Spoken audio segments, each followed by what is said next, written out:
Em, los libros de texto gratuitos y el nuevo plan educativo. Tengo a dos personas que me acompañan con este tema el día de hoy. A Israel Sánchez Martínez, vía Zoom, encargado de la Oficina de Presidencia de la Unión Nacional de Padres de Familia. Y al maestro Francisco Covela, que es académico de la Facultad de Pedagogía de la UP, Universidad Panamericana. Ha sido un tema señalado desde un principio. Yo te diría, maestro Francisco Covela, Israel, que el primer tema que señalé desde esta trinchera en torno a el régimen actual, aquel 1 de diciembre cuando tomó por primera vez la presidencia de México, que llegó a la presidencia de México por mayoría de votos, fue aguas, nada más, foco rojo. Hay que estar muy pendientes del contenido de la educación en México durante este tiempo para que no se confunda o no se desvíe hacia un adoctrinamiento. Hoy el tema está candente. Tú, como encargado de la Oficina de Presidencia de la Unión Nacional de Padres de Familia, Israel Sánchez Martínez, necesito que nos expliques qué es esto de la nueva escuela mexicana, qué significa. Pues yo creo que estoy igual que tú. No sabemos el significado. Y bueno, antes que nada, muchas gracias por el espacio, Fernanda. Fíjate que es parte de los planteamientos que nosotros le hicimos a la Secretaría de Educación hace más de 18 meses. Tratamos de tener una entrevista. Ya llevamos 2 secretarias de Estado en donde tratamos de saber este tema. Perdón que te interrumpa, Israel. Vamos a comunicarnos contigo vía telefónica. Salimos del Zoom. ¿Por qué no? No se te entiende. Haz de cuenta que tú estás en Marte y nosotros estamos en la Tierra y nos estás reportando desde allá. No, eso no está bien. Vamos contigo, maestro Francisco Covela, en lo que nos rehabilitamos en la conexión. ¿Qué es esto de la nueva escuela mexicana? Primero que nada, muchísimas gracias, Fernanda. Pues yo creo que sería muy importante entenderlo, con que esto de la nueva escuela mexicana es el nuevo modelo educativo que pretende esta administración. Sin embargo, me parece que al entender un nuevo modelo educativo que implica tantas y tantas cuestiones pedagógicas, no ha quedado del todo claro cuál es su intencionalidad y sobre todo pues todo lo que ello implica, ¿no? Que entre ello está, por ejemplo, ahorita la polémica que se ha desatado con el tema de los libros de texto, ¿no? Entonces a mí me da la impresión que si bien existen algunas líneas sobre este nuevo modelo que está enfocado más hacia los valores sociales, hacia el civismo, entre otras cosas, sí ha quedado un tanto en el limbo la claridad que se esperaría, sobre todo de un nuevo modelo educativo a nivel nacional. ¿Es, digamos, esto una reorganización, por decirlo así, de la forma en que se busca brindar los saberes, los aprendizajes? Sí hay un cambio de paradigma pedagógico, yo le llamaría así, ¿no? Estamos, frente a un cambio que debemos de entender, perdón la analogía, espero ser muy claro, que un sistema educativo de nuestras dimensiones, podríamos compararlo con un elefante en el que pues existen pues más de 30 millones de estudiantes y que cada cambio que nosotros hagamos, por supuesto que esa pisada del elefante va a generar muchísima resonancia y estamos frente a ello, un cambio de paradigma pedagógico en el que la manera en la que se están organizando los saberes es muy distinta como se venía acostumbrado, por así decirlo. Antes estaba dividido en ciencias, por áreas del saber, materias, como lo queramos decir, y ahora en un afán de hacerlo de forma transversal, es decir, de la vinculación, este hilo de saberes, pues podemos encontrarnos ahí con algunas cosas que nos pueden resultar muy confusas. Ahorita voy con Israel, pero entonces, antes, lo que estabas diciendo, Francisco, el cómo era antes la educación o el tema pedagógico en México era la ciencia, el conocimiento, la estructura mental. ¿Qué más? Sí, por ejemplo, venimos arrastrando históricamente, hablado de las cuestiones más recientes, un modelo basado en competencias. Entiéndase competencia no como esta rivalización, ¿no? No. Sino como un conjunto de saberes integrados que valga la redundancia, integra conocimientos, habilidades, actitudes y que se traducen en comportamientos. Y ahora estamos pasando a otro plano donde pues, se privilegia esta participación social. Pero me parece que tenemos que entender fundamentalmente que el proceso de aprendizaje es un proceso de aprendizaje que, si bien se da situado en una sociedad, no deja de ser esencialmente individual. A ver, explícate eso. Por ejemplo, el proceso de aprendizaje, y voy a hacer otra analogía, es como la digestión, nadie aprende por otro. Los que sean profesores, que seguramente muchos nos escuchan, y los que sean padres de familia también, saben que por más de que a veces nosotros enseñemos algo, no se garantiza un aprendizaje. El aprendizaje requiere una condición volitiva, es decir, que yo quiera aprender. Por eso a veces a los que somos profesores pues nos quebramos tanto la cabeza, porque por más de que hasta a veces nos podemos parar de pestañas, nuestros alumnos no aprenden. ¿Por qué? Porque existe un proceso en el que no se garantiza que por haber enseñanza hay aprendizaje. No podemos garantizar los aprendizajes en ese sentido, ¿no?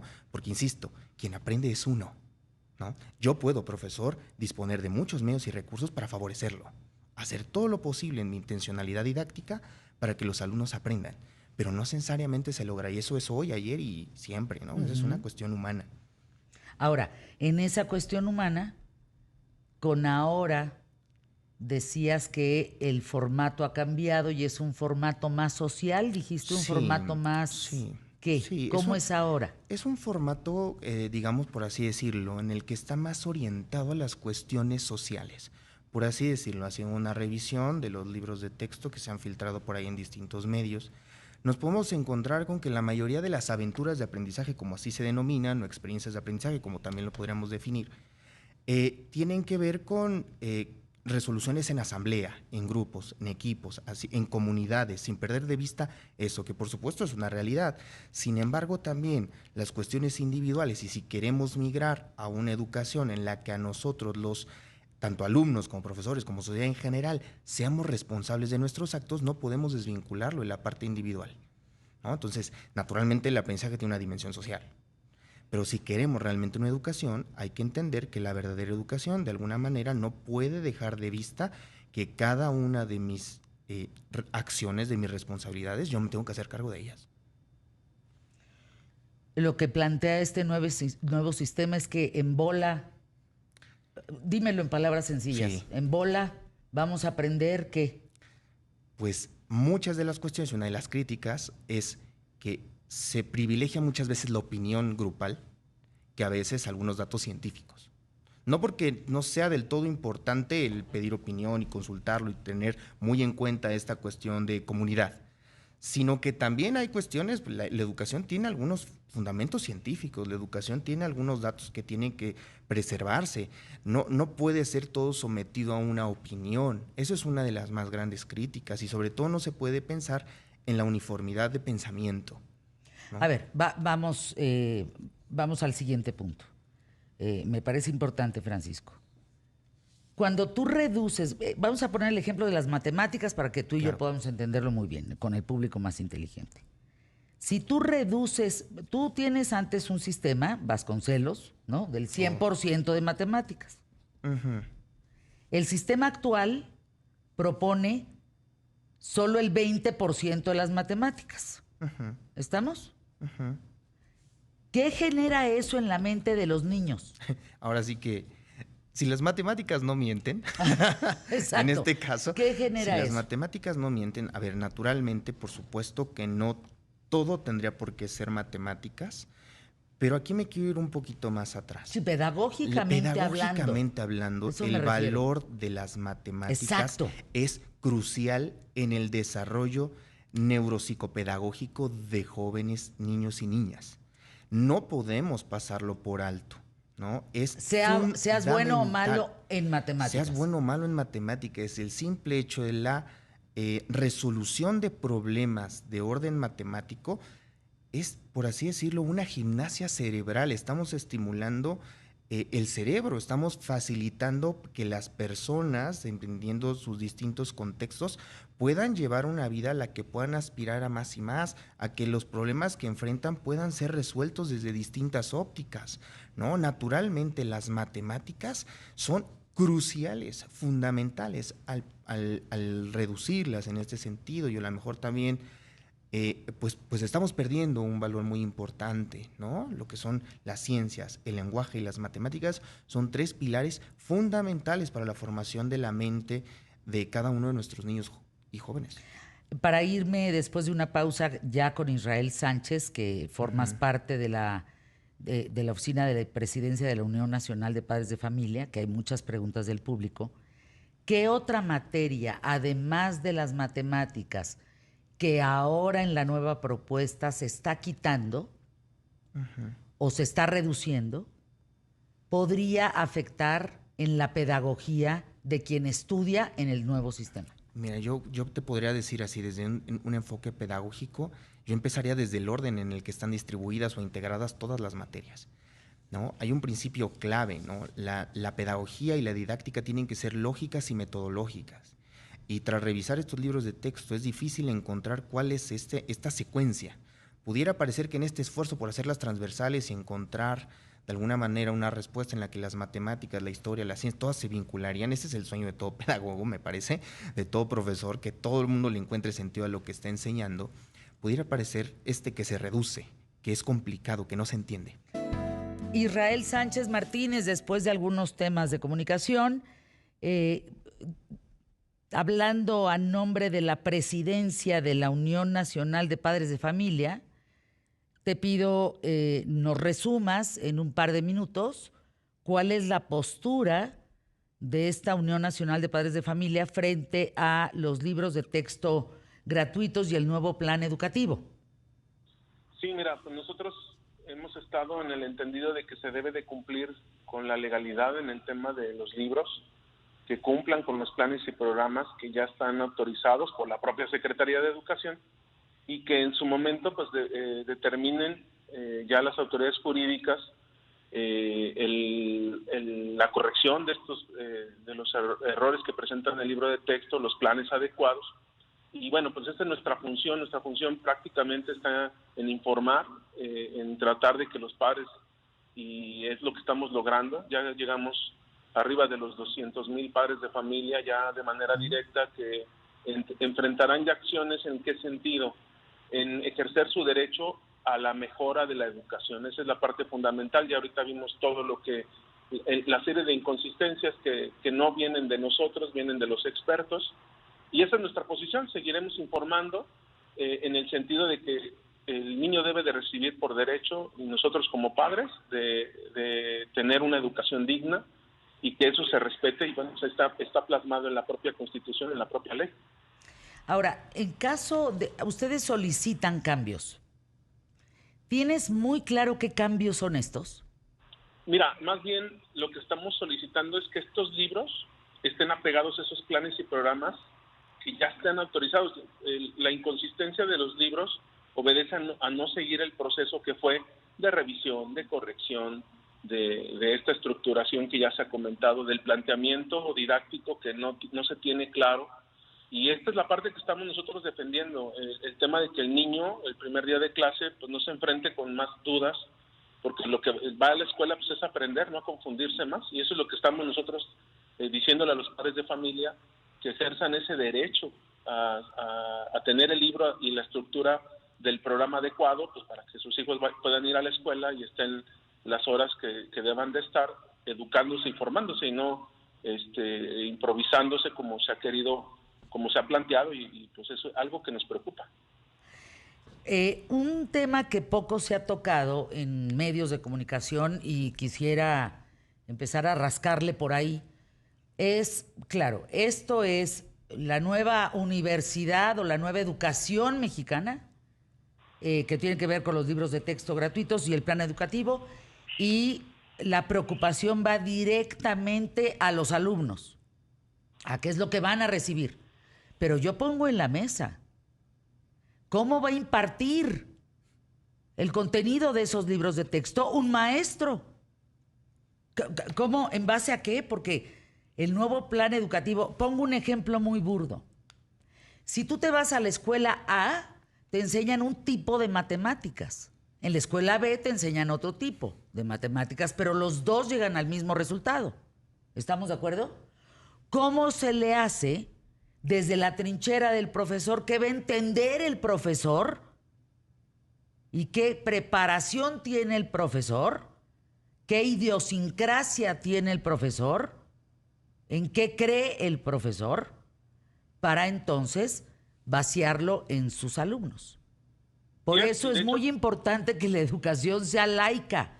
Por eso es muy importante que la educación esté basada en la ciencia. Porque si no, está basada en la idea de alguien, en lo que cree alguien o en lo que persigue alguien, que tú difícilmente puedes o debes de vertir en los niños que son mentalidades vírgenes, por decirlo así. Mentes que tienes que llenarlas con información. ¿Qué tipo de información? Así es, y sobre todo los niños de educación básica que están en este proceso cognitivo de enseñanza-aprendizaje, ese proceso debe de estar, es la parte fundamental en donde los niños, qué tipo de conocimiento van a recibir. Lo que sí sabemos es que no van a recibir un conocimiento, y eso en cualquier lado es adoctrinar.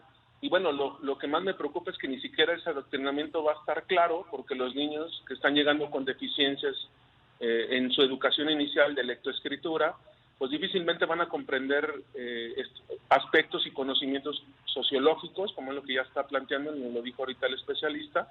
Y pues bueno, eso a fin de cuentas tampoco le va a abonar al rezago educativo que tenemos en el país, que fue producto de la pandemia, Pues más agregado. de 1.400.000 estudiantes abandonaron la escuela. En el ciclo 2021-2022, 5 millones no regresaron a la escuela después de la pandemia. Entonces, es grave el tema como para saber que los libros de texto, el libro de texto es la punta del iceberg de todo el problema educativo que enfrenta el país. Entonces, a ver, Israel, para pasar también con Francisco Covela, básicamente la pregunta: ¿a qué se van a enfrentar los maestros, los alumnos y los padres de familia? Pues mira, principalmente la pregunta básica. Estos libros, si no están respondiendo a esas necesidades educativas, pues como lo hicimos en la pandemia, ¿no? Sacar copias, imprimir los libros que estaban del ciclo anterior, trabajar con materiales complementarios. O sea, esas son de las dudas que durante 18 meses que no hemos abierto al diálogo con la Secretaría de Educación, pues planteamos estas necesidades que las vamos a tener que hacer, vamos a tener que entrarle como todos otra vez la sociedad, y porque pues el gobierno, el tema es que al no escuchar los planteamientos y las necesidades, pues acabamos teniendo que entrarle la sociedad al final, y pues bueno, esperar que respondan. Y los maestros, que han sido un gran baluarte en este tema, siempre han sacado la casta.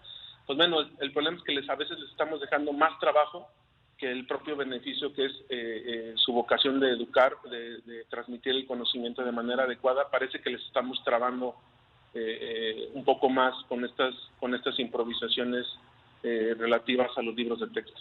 ¿Cuánto gana un maestro, Israel Sánchez Martínez, promedio en México? Pues yo creo que va a estar, bueno, es que depende de los niveles de carrera, como carrera magisterial, etcétera, pero están entre los 6,000, 8,000 pesos base, más sus prestaciones, pero hay maestros que ganan 8,000, 9,000, incluso y sin contar sus viáticos, los que trabajan en las zonas rurales, telesecundarias, secundarias técnicas, en fin, todos estos tienen que ponerle de sus recursos, más aparte, materiales que ellos mismos desarrollan y que nadie les paga. Y por último contigo, y digo último por tiempo, porque no tenemos más opción el día de hoy, quizá retomar esto para más adelante, pero a ver, estos libros de texto gratuitos y este nuevo plan educativo, esto de la nueva escuela mexicana, ¿también entrará a escuelas privadas? ¿Es el mismo sistema educativo en escuela privada o solamente en pública? No, pues el propósito del modelo se aplica por lo regular en todas las escuelas. El libro llega a todos los niños del sector público y sector privado. Y bueno, pues lo que comúnmente hacen todos es ocupar materiales complementarios, que es lo que ocupan en las escuelas, siempre y cuando cumplan con los planes y programas. De hecho, siempre, por lo regular, lo que hemos sabido de antecedentes es que a veces les dan más rigor a las escuelas privadas para que cumplan con el plan que se establece en la base de lo que presenta la Secretaría de Educación. Entonces siempre por lo han logrado con material complementario, que bueno, pues le cuesta al papá, ¿no? Y que ahora también le va a costar a los papás del sector público pues, imprimir materiales complementarios pues, que no lo tenían contemplado en los gastos. Gracias, Israel Sánchez Martínez. Pronto contigo como parte de la Oficina de Presidencia de la Unión Nacional de Padres de Familia sobre este tema de libros de texto gratuitos y el nuevo plan educativo. Ahora te pregunto a ti, como académico de la Facultad de Pedagogía de la UP en México, maestro Francisco Covela, lo siguiente, porque no se imaginan la cantidad de preguntas, ¿eh? Dice, Fer, es la primera vez que empiezo a entender mucho mejor el tema del contenido. A ver, se habla de un adoctrinamiento, se usa esa palabra. Primero, ¿qué quiere decir adoctrinamiento? Y si el contenido de estos libros de texto corresponde a esa palabra. Sí, primero, refiriéndonos al tema del adoctrinamiento, podríamos definirlo más o menos así como un estilo de enseñanza que privilegia una exclusiva forma de pensar con intereses ajenos a los educativos, ¿no? Podríamos definirla así, una exacerbación, una polarización de ideas, entre otras cosas. Ahora, en algunas cuestiones que podríamos ver o identificar, me remito un poco a que ni siquiera existe del todo claridad en cuáles son las corrientes que subyacen. Llama mucho y poderosamente la atención que haya un énfasis tan grande a las cuestiones sociales y quizás se echa mucho en falta una cuestión individual que, como ya lo mencionaba. Entonces, en este sentido también es un tanto confuso identificar por dónde se empieza y por dónde termina. Ahorita se mencionaba una cuestión muy importante en el tema de los profesores. Yo no puedo enseñar algo que no he aprendido bien. Yo no puedo exigirle a los casi 2 millones de profesores y profesoras que existen en este país que de un mes a otro cambien sus metodologías didácticas, actualicen sus materiales y de alguna manera trabajos que por más de años y quizás décadas, pues bien que mal han sostenido la educación de los niños y jóvenes. Entonces, en este sentido es muy complicado definirlo así. Maestro Francisco Covela, yo los invito nuevamente a seguir platicando de este tema, que podamos nosotros como público entender realmente dónde estamos parados, con todos los señalamientos necesarios para entender dónde estamos parados en la educación de nuestros hijos y de nuestro México.